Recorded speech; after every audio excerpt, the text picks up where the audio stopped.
The arrival of the Void Reapers commander Marcus Vale had been monitoring deep space for 23 years, but he had never seen anything like the gravitational distortions appearing on his screens at the Neptune observation post. The readings didn't make sense according to any known physics.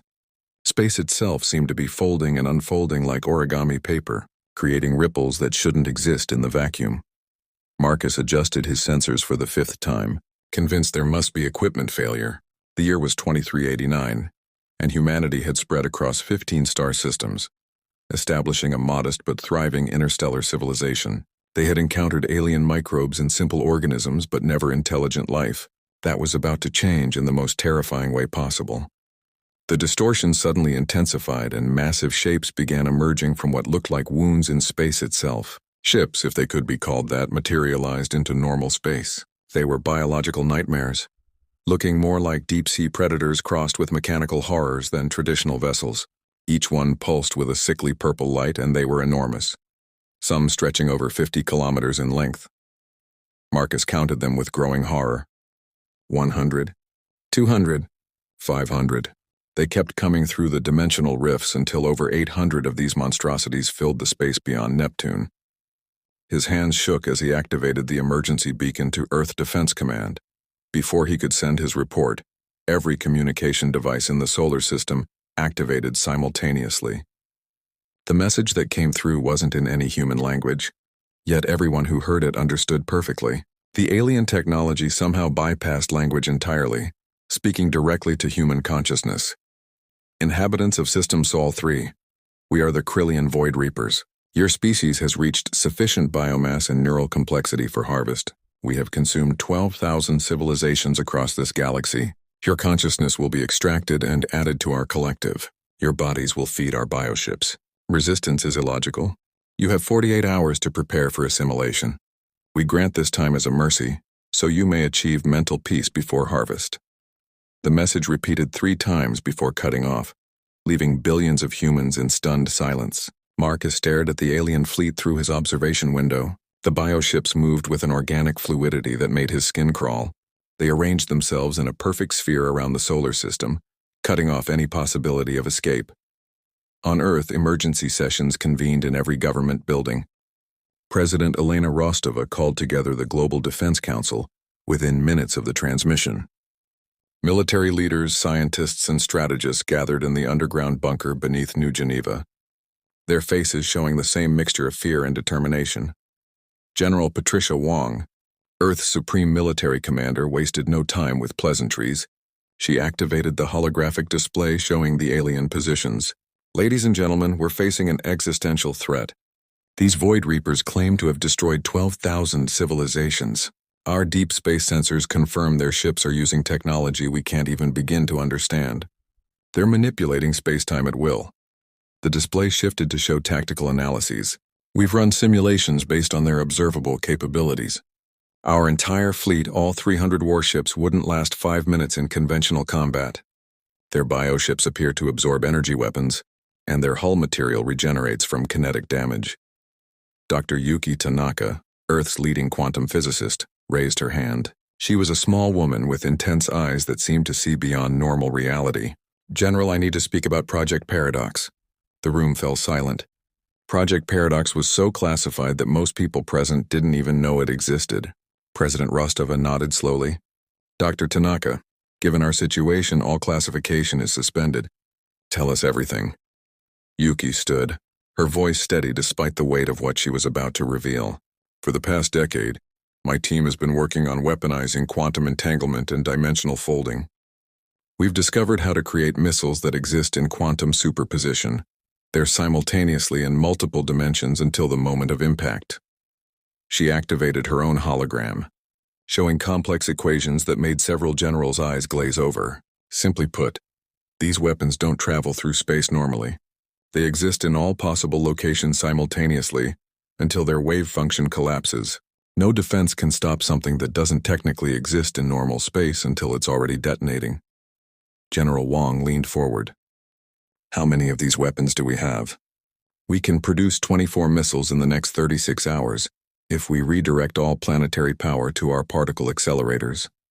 Each warhead contains exotic matter that, when detonated, doesn't just destroy the target, it temporarily tears holes in the fabric of space-time itself. The implications hung heavy in the air. They were talking about weapons that could potentially damage reality. President Rostova asked the crucial question, "What are the risks?" Yuki's expression darkened. "If our calculations are wrong, we could accidentally create black holes or permanent dimensional tears. In the worst case, we might destabilize local spacetime enough to destroy our entire solar system. So our choice is certain death by alien harvest or possible death by our own weapons," General Wang summarized grimly. "There's one more thing," Yuki added.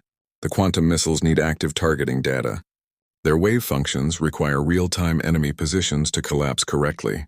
Someone needs to engage the Void Reapers conventionally to provide that data." The meaning was clear. Earth's fleet would need to attack the aliens in what would certainly be a suicide mission, just to give the quantum weapons the information they needed to function. It was a terrible price, but everyone in the room understood it might be humanity's only chance. President Rostova stood, her decision made. "Dr. Tanaka, begin immediate production of the quantum missiles. General Wang, prepare our fleet for the most important battle in human history. We're going to show these Void Reapers that humanity doesn't surrender."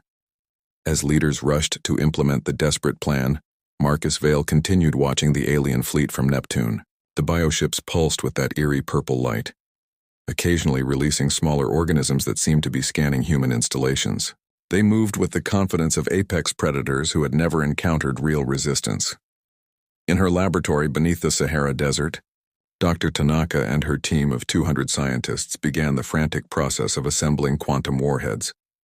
The exotic matter required had taken years to accumulate, stored in magnetic containment fields that required constant monitoring. One mistake could vaporize the entire facility. "Check the entanglement chambers again," Yuki ordered her assistant, Dr. James Harrison. "We need perfect quantum coherence or the missiles won't function." Harrison nodded, sweat beading on his forehead despite the climate control. "Coherence is holding at 98%. But Yuki, we're pushing these systems beyond their design limits. The power draw alone could cause cascading failures across the global grid." "Then we'll work in darkness if we have to," Yuki replied. "Every major city is evacuating to underground shelters anyway. Better to lose power than lose our species." Around Earth, similar scenes played out. Captain Rebecca Martinez prepared her battleship, the Thunderstrike, for what she knew would be its final mission. Her crew of 800 men and women understood their role. They were the distraction, the sacrifice that would make humanity's real attack possible. "Listen up," Martinez addressed her crew over the ship's intercom. "In 18 hours, we're going to pick a fight with an enemy that's destroyed thousands of civilizations. Our weapons probably won't even scratch their hulls. But that's not our job. Our job is to look dangerous enough that they focus on us instead of what's really coming for them." In the crew quarters, young Ensign David Kim wrote what he expected would be his last message to his family. Across the fleet, similar farewells were being composed. These people knew they were likely flying to their deaths, but not one of them requested transfer or refused duty. The choice was simple: die fighting for humanity's survival or live to watch their species be harvested like cattle. The Void Reapers, for their part, seemed content to wait. Their bioships maintained perfect formation, occasionally releasing burst transmissions in their strange, consciousness-penetrating language. These messages were always the same: countdown updates and reminders that resistance was futile. They had done this so many times before that humanity's desperate preparations probably seemed amusing to them, like watching ants trying to build defenses against a boot. But the Krillians had never encountered a species quite like humanity. They had never faced opponents who had split the atom, who had decoded their own DNA, who had learned to manipulate quantum mechanics itself.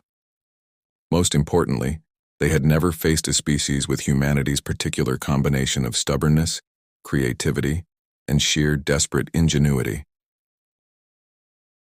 As the hours ticked down, Earth's power grids began redirecting everything to Dr. Tanaka's facilities. Cities went dark, their populations huddled in shelters. Manufacturing stopped. Transportation ground to a halt. Every joule of energy humanity could produce flowed into the particle accelerators, creating exotic matter for the quantum warheads. The Void Reapers noticed the energy signatures, of course. Their bioships registered the massive power draws with curiosity. But to them, it looked like panic, a primitive species throwing everything into conventional weapons that couldn't possibly harm them. They had seen it before. The prey always struggled hardest just before the end.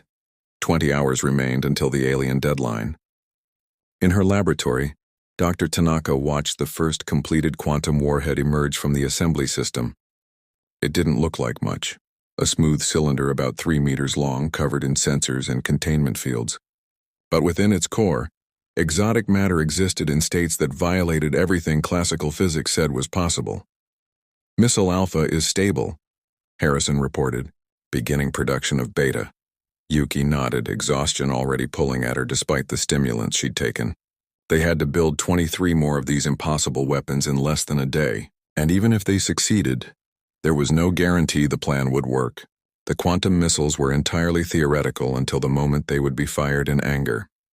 Humanity's quantum gambit. Countdown reached 0 at 14 outer hours, Earth Standard Time. Across the solar system, 300 human warships began their acceleration toward the Void Reaper fleet. To any observer, it looked like the most desperate and futile charge in military history. Vastly outnumbered defenders throwing themselves at an incomprehensibly superior enemy. Admiral Chen Wu, commanding from the flagship Resilience, knew his role perfectly. Make it look real. Make it look desperate. Make the Void Reapers believe this was humanity's actual last stand.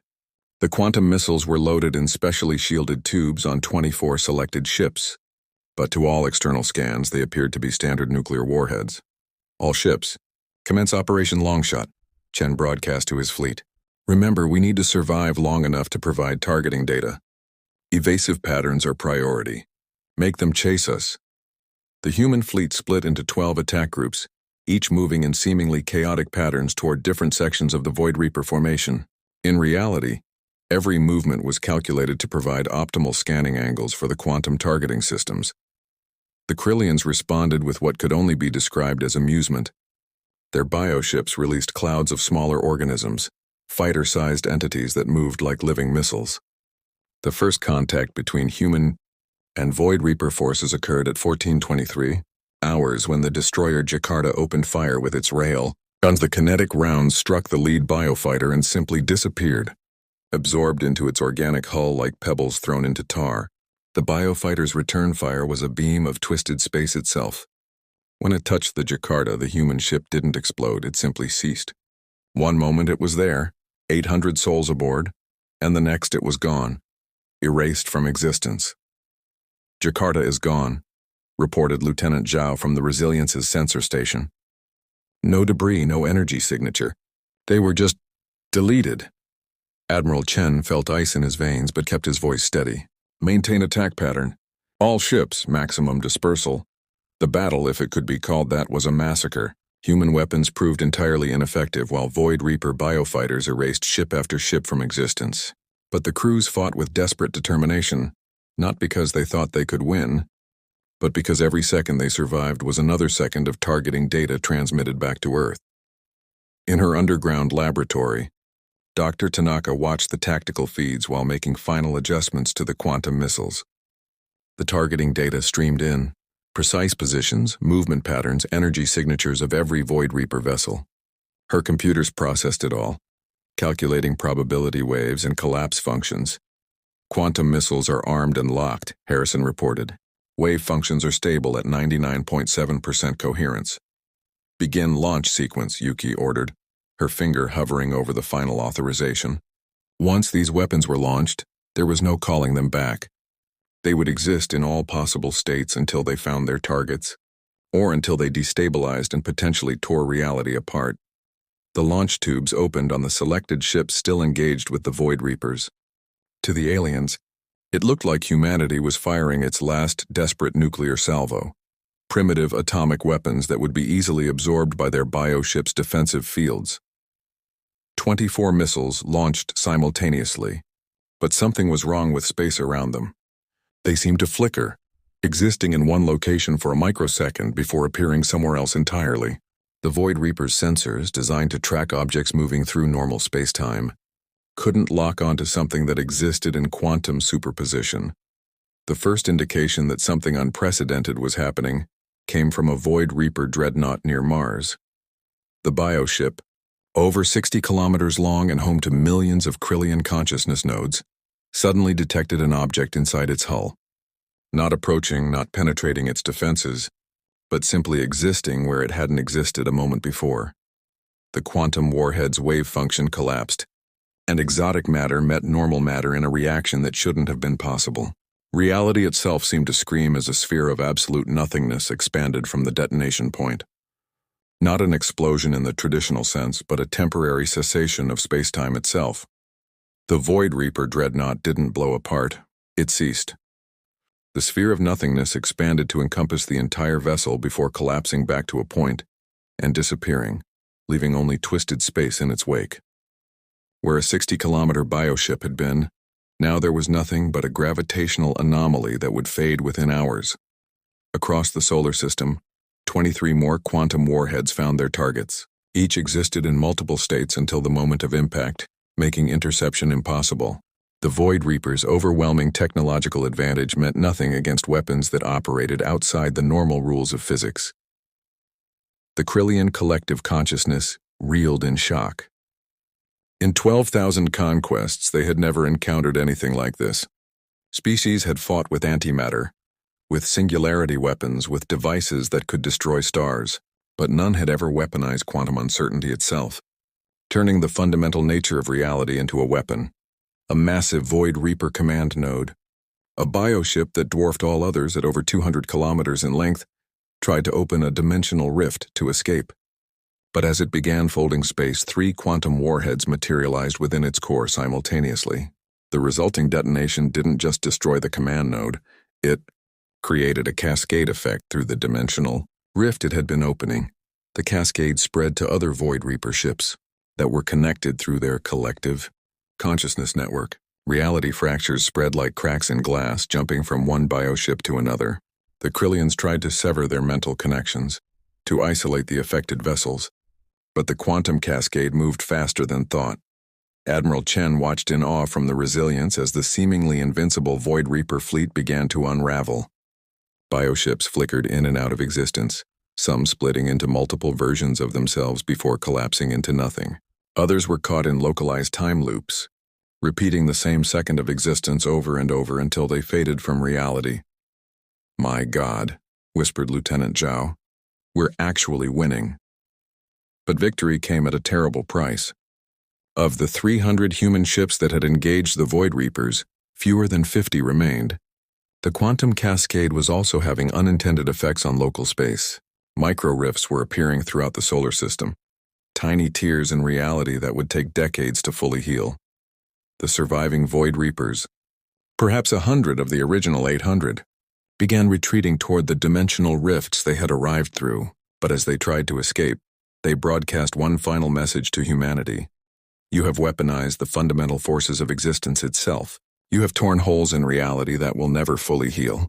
You have become something we have never encountered in 12,000 harvests, a species more dangerous than the void itself.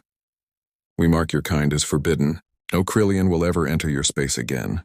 But know this, you have changed yourselves. You are no longer merely human. You are reality breakers.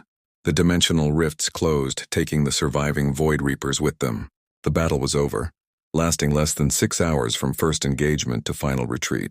Humanity had survived, but the cost was measured not just in lives lost, but in the fundamental change they had wrought upon local space-time.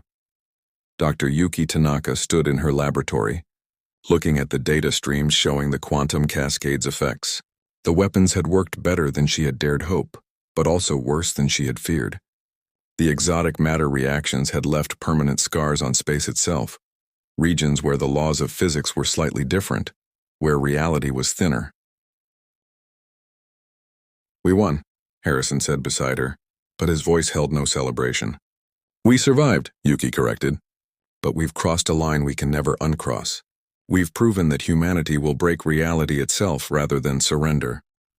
President Rostova's address to humanity came 12 hours after the last Void Reaper disappeared through their dimensional rift. Her words were carried to every human settlement, every colony, every survivor huddled in underground shelters. "Citizens of Earth and all human colonies, today we faced extinction and chose to fight with weapons that defied the very nature of existence. We have paid a terrible price. Thousands of brave souls who gave their lives to protect us all. But we have also gained something invaluable. Knowledge that humanity will go to any length, break any rule, challenge any law of nature itself to survive. She paused, looking directly into the camera. The Void Reapers called us reality breakers. Perhaps they're right. But we broke reality to save our children, our future, our right to exist. And if faced with the same choice again, we would break it 1,000 times over. In the weeks that followed, humanity began to rebuild. The quantum weapons were dismantled, their exotic matter cores carefully contained and studied. The technology was too dangerous to use casually, but it would be remembered, documented, and held in reserve. Because the universe had learned something about humanity that day. They were a species that would rather break the universe than break their spirit. Scientists studied the dimensional scars left by the battle, discovering that they could be stabilized and even utilized. These regions of altered space-time became gateways to new forms of technology, new ways of understanding the universe. Humanity had paid for survival with permanent changes to their corner of reality, but they would adapt as they always had. The other species of the galaxy took notice. Word spread through quantum communications and dimensional networks about the small, seemingly primitive species that had done the impossible. They had faced the Void Reapers, ancient harvesters who had consumed civilizations for millions of years, and not just survived, but sent them running. Diplomatic vessels began arriving at the edge of human space within months, bearing representatives from civilizations humanity hadn't even known existed. They came with offers of trade, alliance, and sometimes just to see for themselves the species that had weaponized quantum uncertainty. The message was clear. Humanity had announced itself on the galactic stage in the most dramatic way possible. But perhaps the most significant change was in humanity itself. The battle with the Void Reapers had united the species like never before. Old divisions seemed petty in the face of what they had overcome together. The quantum weapons had required every nation, every colony, every human to contribute power, resources, and courage. They had faced extinction as one species and survived as one family. Captain Rebecca Martinez, one of the few fleet commanders to survive the battle, stood on the observation deck of the rebuilt station at Neptune. Where once 800 bioships had surrounded the solar system, now there was only the vast emptiness of space, scarred by dimensional anomalies that sparkled like broken glass in the void. Was it worth it? Asked Ensign Kim, who had somehow survived when so many others hadn't. Martinez thought about the friends she had lost, the ships erased from existence, the permanent damage to space-time itself. Then she thought about Earth still spinning in its orbit, children still playing in parks, humanity still reaching for the stars. Ask me in 1,000 years, she replied. When humanity has spread to 100 galaxies and faced whatever else the universe throws at us. When we look back and say this was the moment we proved that nothing, not ancient harvesters, not the laws of physics, not reality itself, could stop human determination. The dimensional scars twinkled in the darkness, permanent reminders of the day humanity broke reality to save itself.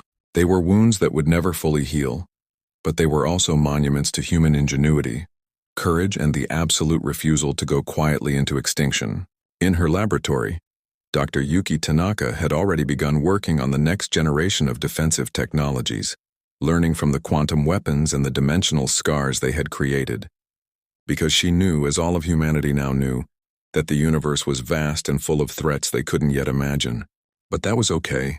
Humanity had proven they would face those threats with the same determination they had shown against the Void Reapers. They would adapt, evolve, and if necessary, break reality itself again. Because that's what humans did. They survived, they thrived, and they never ever surrendered. The story of humanity's stand against the Void Reapers spread throughout the galaxy, becoming legend. Different species told it different ways, but the core remained the same. When faced with certain destruction, humanity had done something no other species had dared. They had weaponized the fundamental uncertainty of existence itself, and in the vast darkness between stars, other ancient threats took notice and marked humanity's small corner of the galaxy as forbidden territory, not because humans were the strongest or the most advanced, but because they were the most unpredictable. They were the species that would break the universe rather than bow to it. That reputation would serve them well in the centuries to come, as humanity expanded into the galaxy proper. Sometimes the mere mention of the quantum weapons was enough to end conflicts before they began. Other species might have better technology, larger fleets, or longer histories, but none of them had ever turned quantum uncertainty into a weapon and used it to send the Void Reapers running. The dimensional scars became tourist destinations of sorts, carefully monitored regions where physics worked differently. Scientists from across the galaxy came to study them, to understand how a relatively young species had managed to damage space-time itself and survive. Some were horrified, others impressed, but all agreed on one thing: humanity was not to be underestimated. Years turned to decades, decades to centuries. The quantum missiles became the stuff of myth, their exact specifications classified beyond any level of secrecy. But every human child learned the story of the day their species stood against impossible odds, and won by being willing to do the impossible.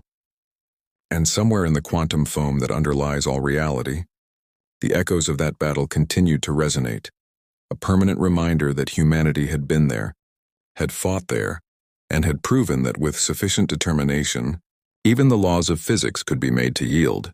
The Void Reapers never returned. True to their word, they marked human space as forbidden to their kind.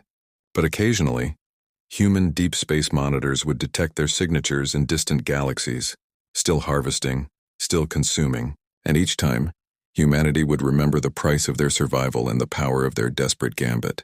For in the end, that's what defined humanity among the stars, not their technology or their territory, but their willingness to gamble everything on the impossible, and their ability to turn the very fabric of existence into a weapon when their survival was at stake. They were the reality breakers, and the universe would never forget it.